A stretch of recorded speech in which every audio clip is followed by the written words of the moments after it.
أعوذ بالله من الشيطان الرجيم. بسم الله الرحمن الرحيم. ولقد كذب أصحاب الحجر المرسلين وآتيناهم آياتنا فكانوا عنها معرضين.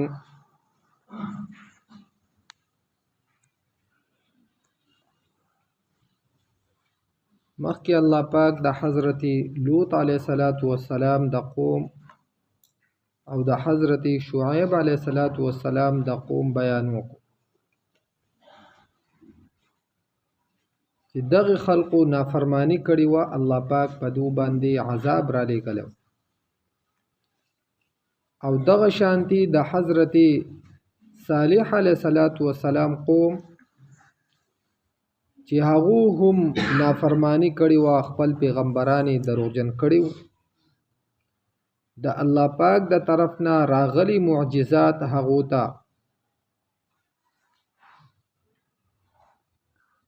هغه هم نسبت د دروغ کړي او دغه معجزات ته نو الله پاک د دغه نافرمانی په وجه باندې په هغه باندې هم عذاب راولېږو، هغه هم الله پاک هلاک. او د دغه قوم په باره کې الله پاک فرمایي چې دو د خپل ځان د پاره انتهایی محفوظ ځایونه جوړ کړي او د خپل ذهن او د خپل عقل موافق دو په دغه ځایونو کې په امن زندگی تیروله، بیغمه زندگی تیروله. او خیال داو چې د نوح علیه السلام په قوم باندې الله پاک سیلاب را لېږلی، دغه شانتي په نورو قومونو باندې الله پاک د سیلۍ او د کاڼو بارانونه کړیو، هغه هلاک کړیو. نو مونږ د هغو په نسبت باندې په داسې زیګونو کې د خپلو کورونو انتخاب کوو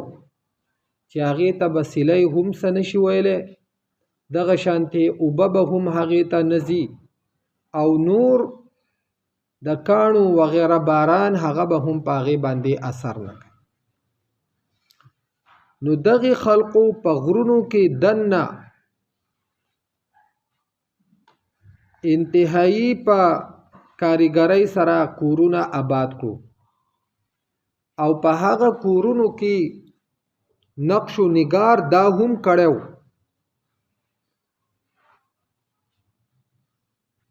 عام طور باندې د انسان په ذهن کې دا وسنی دور دا انتهایی ترقی یافته دور شمارلی کی چې په دې کې انسان ډیره ترقی کړې ده، لیکن که په حقیقت باندې نظر وشي نو ردینه مخکینی قومونو ډیره ترقی کړي، ځکه وس سره د دې دومره ترقی او د ساینس او د آلاتو باوجود بغیر د حکومتي سطح نه په غرونو کې لار وغیره نشي څوک ویسته، او کلار سورنګ په غر کې وویستی شي نو هغه هم صرف د آمد و رفت د ضرورت لپاره په هغې کې یو قوم یو کلی یو ملک آبادېدی نشي. او دغه قوم انتهایی په کاریګرۍ سره د خپلو اوسېدو دپاره په غرونو کې کاریګري کړې وه، کوټې کورونه یې پکې آباد کړي چې الله پاک فرمای وکانو ینحتون من الجبال بیوتا آمنین، او ودو چې کنستري د غرونو نه کورونه آمنین د پاره د امن چې منګ پدې کې بیغمه زندگی تیرو چې دې ته نه طوفان او سیلۍ را رسیدې شي، نه ورته اوبه را رسیدې شي او نه پدې باندې کاڼي وغیره که چرته کې د عذاب په شکل کې د د کاڼو باران کیږي نو هغه هم دې ته څه نشوي. دا خو د دو د خپل ذهن او د خپل عقل معامله وه. حالانکه د الله پاک عذاب د هغې نه په مخ د ځمکه باندې هیڅ یو ځیګی نشي خلاصېد او انسان تی په هیڅ یو ځیګي کې پناه نشي اخیستی. او دغه قوم په خپله مطالبه کړې وه د الله پاک نه، د حضرت صالح علیه السلام نه، چې ته د خپل رب نه زمونږ دپاره سوال وکړه چې د دې کمر نه اوښه راوځي او په هغې کې مبالغه په داسې انداز وکړه چې دا اوښه یوازې د ګټې نه راوتل مقصد نه دی، بلکې دا اوښه به هم په داسې طریقې چې دا به بلار به چې زمونږ په مخ کې دا لنګه شي چې مونږ ومنو چې او دا د الله پاک د طرف نه معجزه ده. نو الله پاک فرمای وآتیناهم آیاتنا فکانوا عنها معرضین، او ورکړیو مونږ دوته آیاتنا معجزات د خپل طرف نه، فکانوا عنها معرضین، دو د هغې نه مخ اړونکي. نو په دې اوښه کې هم ډېر معجزات، یو د کمر نه اوښه راوتل، بیا د 10 میاشتو بلار به، بیا د دو په مخ کې د دغې اوښې بچی او د نورو عامو ځناورو نه د دغې اوښې اوبه خوراک دا هم سیوه. دغه شانتي د انسان د نفع فایدې دپاره د دغې اوښې پی دا به دغې ټولې علاقې او خلقو ته رسېدو دومره زیات پی به کول. نو دا ټول په دې کې نښې او معجزات، ټول د الله پاک د طرف نه نشاناتو جدا جدا نشانات او نښې وي د خلقو د عبرت لپاره.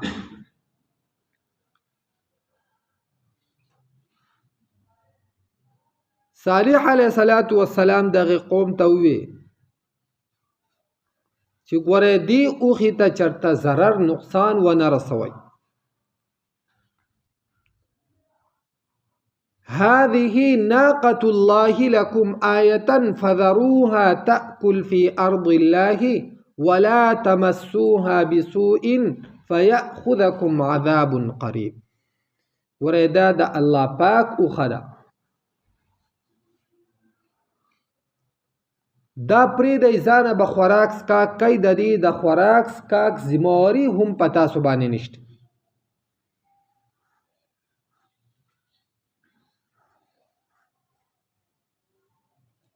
خو که بیا هم تاسو دې ته نقصان ورسو نو ګورئ د الله پاک عذاب چې دی هغه ډېر نږدې دی چې تاسو ډېر زر د الله پاک په ګرفت کې راشه. لیکن دغه قوم په دې خبره باندې څه پروا ونه لرله، فعقروها، او دغه اوښه یې زخمي کړه. کله چې حضرت صالح علیه السلام د دو د دې شقاوت نه خبر شو نو دو ته یې وویل تمتعوا فی دارکم 3 ایام، 3 ورځې په خپلو کورونو کې فایده اخلئ.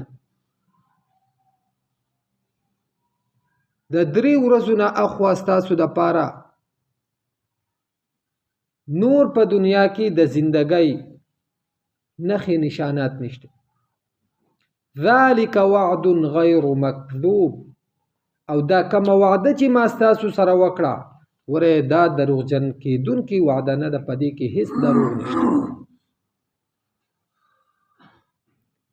نو چې کله ردو دغه 3 ورځې پوره شوې نو الله پاک وایي فاخذتهم الصیحة مصبحین، پس ونیو دو لره هیبتناکې چغې مصبحین په وخت د سحر کې. عام طور باندې غافل خلک هغه د سحر په وخت کې د غفلت په خوب باندې اوده پراته، په دغه ټایم باندې چې هر قسمه حمله دا په غافله قوم باندې وشي نو په دو باندې په اسانه باندې فتح او بری مونده کی. دغه قوم لقمه اجل هم په اسانه باندې کیږي او دغه قوم ته نقصان هم په اسانه باندې رسی. نو الله پاک په دو باندې د سحر په وخت کې هیبتناک چغه راولېږله چې د هغې په وجه باندې دغه ټول قوم د دو زړونه وچاودو او ټول پړ مخې پراته پاتې شو. نو الله پاک فرمای فما اغنا عنهم ما كانوا یکسبون، پس لری نکړو د دونه ما هغه کارونو هغه شیزونو کانو چې ودو یکسبون چې هغه کسب کول، یعنی دو چې د ځان د پاره کم انتظامات کړیو، کم مضبوط زیګونه تراش کړیو او پاغې کې کورونه جوړ کړیو، خپل پناه او دغه شانته د خپل حفاظت لپاره پاغې کې بیغمه زندگی تیروله او په خپل ذهن او سوچ کې دا خیال کو چې دیته د الله پاک عذاب نشي را رسیدي. الله پاک وای د دو دغه ټول کارونه او دغه شیزونو دوله هیڅ فایده ورنکړه.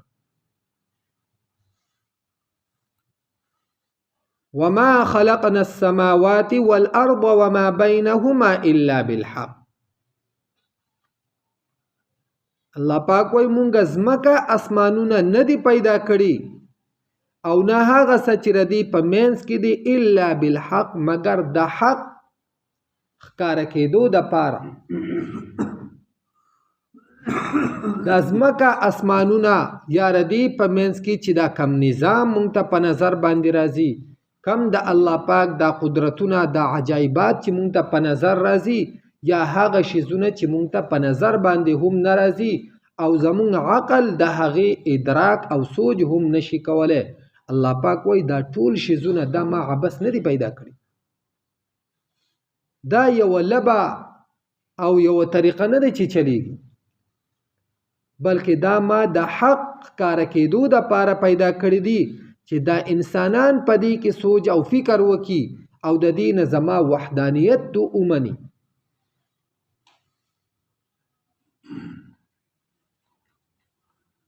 او داسې هم نه ده چې په دې دنیا کې بدو خوراک سکاک کوي،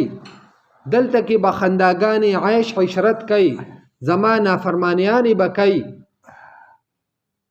او زما رټ او د خدای توب صفتونه به چیلنج کوي. داسې نه ده، بلکې وان الساعة لآتیه، د دنیا د زندگی د ازمکه اسمانونه ردی په منځ کې چې دا سدي دا فنا کېدونکي دي، دا هر څه به ختم شي.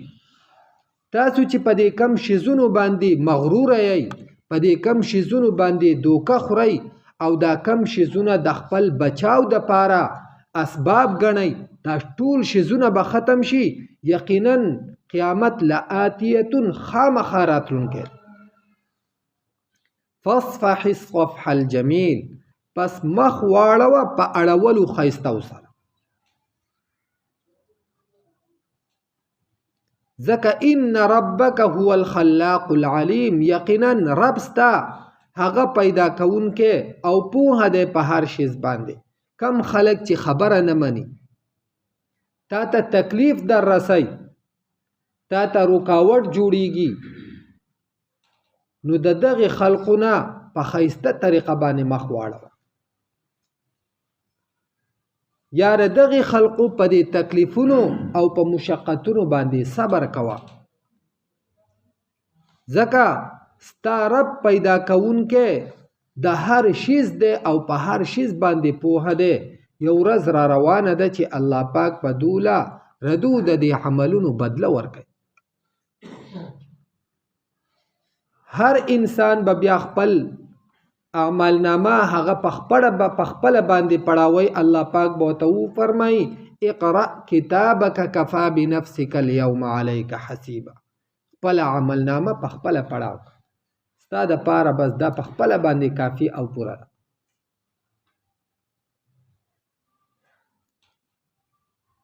نو پدې کې پیغمبر علیه الصلاۃ والسلام ته تسلی ورکول دي چې ردی خلقو په تکلیفونو او مشقتونو باندې صبر کوا الله پاک پر دې بدله دوله یو ورځ ورکي او نږدې ده دغه ورځ را روانه ده راتلونکې ده د دغې نه بچاو او خلاصې د هیڅ چا هم نشته هر انسان به د دغې سره یو ورځ مخامخ کیږي ولقد کذب او یقینا دروغجن کړي وو اصحاب الحجر خاوندانو د ګټې المرسلین پیغمبرانو لرا نو د ګټې نه مراد د حضرت صالح علیه السلام قوم ده چې هغه مطالبه کړې وه د اوخې د پیدا کېدو د ګټې او په سوره هود کې الله پاک فرمایي چې دو د حضرت صالح علیه السلام تکذیب کړو هغه دروغجن کړو دلته الله پاک فرمایي چې دو پیغمبران دروغجن کړو نو په ظاهر باندې په دې دوانو آیاتونو په منځ کې تضاد ده د یو بل سره مخالفت ده لیکن مفسرین لیکي چې د یو پیغمبر دروغجن کېدل هغه ته نسبت د دروغ کې کول دا ټولو پیغمبرانو لره ثابتېږي او لازمي چې د یو پیغمبر تکذیب دی وکړو داسې شوه لکه تا چې ټول پیغمبران دروغجن وآتیناهم او ورکړیو مونږ دوته آیاتنا معجزات خپل فکانو عنها پس ودو د هغینا معرضین مخ اړونکي وکانو او ودو ينحتون من الجبال چې کنلی د غرونو بیوتن کورنا آمینین د پاره د امن یعنی په غرونو کې خپل کورونه جوړول د امن د پاره فاخذتهم الصيحه پس ونیو دولره هیبتناکی چغی مصبحین د سحر په وخت کې فما اغنا عنهم پس لری نکړو د دونا ما هغه عملونو کانو یکسبون چې ودو چې کولی هغه یعنی دو چې د خپل حفاظت لپاره کمی منصوبې جوړولې هغه دغه منصوبو دوله هیڅ پیدا ورنکړه وما خلقنا السماوات والارض او مونږ ندی پیدا کړی اسمانونه او ځمکه وما بینهما او هغه څه چې په منځ د دې دوانو کې دي الا بالحق مگر د حق کار کېدو د پاره وان الساعه او یقینا قیامت لآتیه خامخارات لون کې ده فاصفح الصفحه پس مخواړه و په اړولو الجمیل خیستو سرا ان ربک یقینا ربستا هو الخلاق العلیم هغه پیدا کون کې او په هر شیز ده